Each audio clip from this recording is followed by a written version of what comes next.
Hello, and welcome back to the Test Drive Podcast, brought to you by Sport Car USA. I'm your host, Lee Bodette.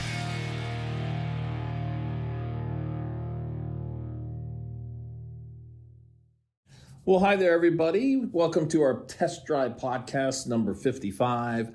I'm Lee Bodette, your host. I've been a radio broadcaster for over 40 years. I host a series called Test Drive on the YouTube channel. I'm the frontman and host of Sport Car USA, and of course, a car enthusiast my entire life. It is Friday here, the 14th of March, and the reason I'm bringing that up is it's a spectacular day here in Vermont, northern Vermont. That's where we are in St. Albans, where Sport Car USA broadcasts from with our podcast, and of course, that's our quote-unquote dealership where we buy and sell modern muscle cars all over the country. Temperature today hitting about 55, 58 degrees. And here, I think we touched on this last podcast, that the SAP hopefully will be running by mid-March, and it is running as we've had some cold nights and warm days. That's what it takes to get the sap to flow out of the maple trees so they can boil up that delicious maple syrup, the best in the country right here in good old state of Vermont. So podcast number 55. I thought this would be a fun thing to do. Just popped in my mind. It's probably stupid, right? But maybe you'll enjoy it. Maybe you can kind of like play along, if you will. I think you'll get the gist of what I'm saying once I introduce what we're going to do today with this podcast. I'm calling it the Alphabet Podcast. We're going to be talking about cars, trucks, SUVs, or car companies. How does that relate to the alphabet? What I did was I wrote down the alphabet, 26 letters, and I wanted to write down the first thing that pops into my head as far as a car company, a car, a truck, an SUV, that kind of thing. So you get the gist of it. Pretty simple, but could be a lot of fun. You just never know. Let's get started with A. I wrote Alfa Romeo, Audi, Accord, AMC. Some of these I did quite well, quickly, and others I just struggled. I will tell you, I did this by myself, except I did ask for help when I got to U and X. So maybe you can think about a car or a company or a truck SUV with a U or an X, but I had a real struggle with that one. B for Bronco, BMW, Beamer. C, now this C letter I did really well. Challenger, Corvair. I'm going to be dating myself on a lot of these. Challenger, Corvair, Corvette, Camaro, Chevy, Cadillac. D, Datsun. Any of you remember the Datsuns out there? They were pretty popular. Then they switched over to Nissan. They became Nissan. Dodge, DeSoto, Denali. I think that's a GMC or a Chevy. I know it's a GM product. Denali. Letter E. Oh boy, here we go. Edsel. The Ford Edsel, which was a complete disaster, but worth quite a bit of money these days if you have one. Not many out there. Also with E, Equinox, Envoy. Again, GM products. I'm sick with GM products for some reason. F, Firebird, Fairlane. That's the Ford Fairlane. G, here's one that goes way back. Granada. Do you remember the Ford Granada? They also made a Monarch, which I think might be included in my M. I don't know if it is. GTO for G. Yeah, classic right there. We're at letter H, Honda, Hyundai. Now, I know some of you listening to this are probably shouting at the podcast right now. How can you leave blank off? How can you leave blah, blah, blah off? Well, I did because I didn't think of it in time. This was a tough one too. I for Infinity. And how about this? International Scout. Look it up. J, only got one here. Jaguar.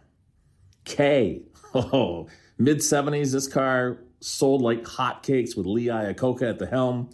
K for K Car. We're at letter L.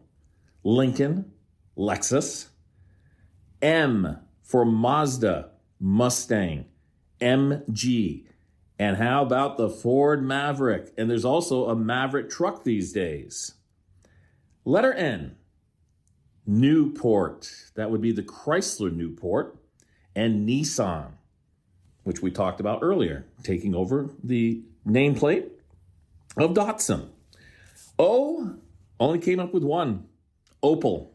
Little tiny car, Opel. I believe it was the Opel car company. For some reason, I always thought they were associated with Datsun. Maybe they were. I'm not sure. I'll have to look into that. P. Oh, I love Pontiacs. So P goes for Pontiac. And how about this? The Ford Pinto for P. Pinto. Q. Another tough one. Quattro. I believe it's the Audi Quattro. We're letter R. Rabbit. The VW Rabbit. Remember that? That was a popular car. Ranger. RX-7. I had 2 or 3 RX-7s. Oh, they were such a fun car to drive, and they were fast, quick. Great, great car that Mazda put out. The RX-7. S. How can I leave off Shelby? Stealth. The Dodge Stealth. We've done a couple of podcasts on the Dodge Stealth. T. Toyota's going to be well represented here. Toyota. Okay, T. Tacoma. Tundra. Triumph. The Triumph Spitfire. Here's the U that I had a tough time, and somebody helped me out with it. They came up with, I may pronounce this incorrectly, URVAN. Irvin by Nissan. And he also came up with another one for me. URUS. Urus by Lamborghini. No idea. Letter V. Volkswagen. Vega. The Chevy Vega, which was in competition with the Ford Pinto at the time, way back in the 70s, I believe. W. Only came up with one. Wrangler. That would be the Jeep Wrangler. And X, the other tough one I had. Well, there's more than 2, but this was the one that I could not come up with anything. Got some help on it. And this person came up with Xantia. That's Xantia. And it's produced by Citroen or Citroen. Not even sure about that pronunciation, to be honest with you. We're at Y, getting down to the wire here. Yaris, that was produced by Toyota. And Yugo. Oh, man, the Yugo. What a disastrous car that was. That came from a foreign country, of course. And I knew a Dodge dealer. I said, how those Yugos selling? He says, not that great. They're okay. But my service department has been on fire fixing them. He said, I'm having a record year. And I'm thinking, okay, well, that's really good for your service, but your reputation's probably not going to do very well. So they did not hang on to the Yugo for very long. And the final letter of the 26-letter alphabet, Z. The only one I could come up with was Zephyr. That would be the Lincoln Zephyr, which is kind of the cousin in kind of a strange way. They talked about the Mercury Monarch and the Granada by Ford. And then, of course, they had their Lincoln division. And I believe it was the Lincoln Zephyr. Yep, there you go. So have some fun with this. Just get a piece of paper, write down the alphabet, A through Z, and see how you do, see how your friends and family do, and compare your notes. There you go. That was pretty simple, wasn't it? And a lot of fun. I want to thank you for listening to our Test Drive podcast. I also want to mention that we do have our calendars out. It is March, but if you still would like a Sport Car USA calendar, they're really cool. Just go to sportcarusa.com. Let us know your information that where we can send this calendar to. It's absolutely free. We hope that you will enjoy your new calendar, and each and every year we'll do that for you as well. I'm Lee Bodette, your host of this Sport Car USA podcast, number 55. Be sure to check out our test drive series on YouTube. And remember, if you're looking to buy or sell a modern muscle car, go to sportcarusa.com. We'll see you next time on our test drive podcast, number 56. And remember, let's never forget the men and women serving this great country of ours. Goodbye, everybody.